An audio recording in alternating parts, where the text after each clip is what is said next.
తిరుమల శ్రీవారి పరకామణిలో మరోసారి దొంగతనం వెలుగు చూసింది. టీటీడీ అవుట్ సోర్సింగ్ ఉద్యోగి చేతివాటం ప్రదర్శించాడు. పరకామణి సముదాయం నుంచి 100 గ్రాముల బంగారం బిస్కెట్ తరలిస్తుండగా పట్టుకున్నారు విజిలెన్స్ అధికారులు. గోల్డ్ బిస్కెట్ ను దాచి తీసుకువెళ్తూ ఉండగా గుర్తించారు. తిరుమల పోలీస్ స్టేషన్లో కేసు నమోదు చేశారు. ఇదే అంశానికి సంబంధించి పూర్తి అప్డేట్ మా ప్రతినిధి మోహన్ ప్రసాద్ అందిస్తారు.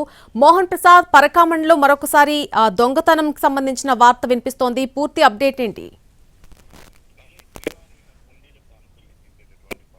సముదాయంలో మరోసారి దొంగతనం ఘటన వెలుగు చూసింది. గతంలో కూడా శ్రీవారి ఆలయ పెద్ద జీఎం గారు శిష్యుడైనటువంటి రవికుమార్ చోరీకి పాల్పడుతూ ఘటన జరిగి గుర్తించినటువంటి నేపథ్యం మర్చిపోకముందే మరోసారి టీటీడీకి సంబంధించినటువంటి అవుట్ సోర్సింగ్ ఉద్యోగి బంగారు బిస్కెట్లను తస్కరిస్తున్నటువంటి ఘటన వెలుగు చూసింది. స్వామివారి కానుకలకు సంబంధించి పరకామణిలో ఆ శ్రీవారి ఆలయం నుంచి కూడా హుండీలన్నీ కూడా ఉదయం సమయంలో పరకామణి సముదాయానికి తరలిస్తారు. అక్కడ ముందుగా వీటికి సంబంధించినటువంటి సెగ్రిగేషన్ కార్యక్రమాన్ని నిర్వహిస్తారు. అందులో ఉన్నటువంటి నోట్లను, అదేవిధంగా కాయిన్స్ ను, అదేవిధంగా బంగారు సంబంధించినటువంటి ఆభరణాలు, అదేవిధంగా ఆభరణాలన్నీ కూడా పక్కకి తీసి సెగ్రిగేట్ చేస్తారు. ఆ సమయంలో అక్కడ ఉన్నటువంటి అవుట్ సోర్సింగ్ ఉద్యోగి 100 గ్రాముల బంగారు బిస్కెట్ ను తరలిస్తుండగా విజిలెన్స్ ఇన్స్పెక్టర్ అదుపులోకి తీసుకున్నారు. వీళ్ళు పోలీసులకు అప్పగించారు. కేసు నమోదు చేసి ప్రస్తుతం దర్యాప్తు జరుగుతుంది.